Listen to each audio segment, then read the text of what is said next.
मित्रमैत्रिणींनो, आज मी तुम्हाला सांगणार आहे एक सस्पेन्स आणि इमोशनल कथा. कथेचं नाव आहे अनामिक पत्र. अनाया एक साधी ऑफिसमध्ये काम करणारी मुलगी. एक सकाळी तिला तिच्या दरवाजाखाली एक छोटंसं पांढरं पत्र सापडलं. वर लिहिलं होतं, तुझ्यासाठी, पण माझं नाव विचारू नकोस. अनाया हसली. ती समजली की कदाचित हा एखादा प्रँक असेल. पण पत्रात फक्त एक ओळ लिहिलेली होती, आज तुझ्या आयुष्यात काही चांगलं घडणार आहे. आणि त्या दिवशी खरंच तिच्या बॉसनं तिला प्रमोशन दिलं.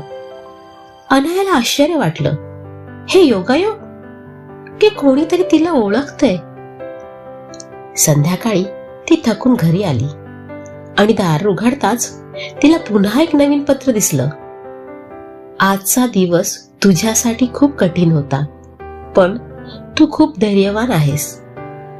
अनायाला विचित्र वाटलं, कोण असेल जो तिच्या दिवसाबद्दल जाणतो.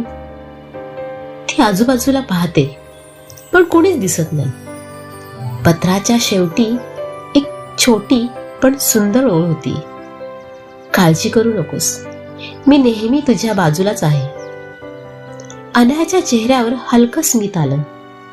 हे कोण असेल?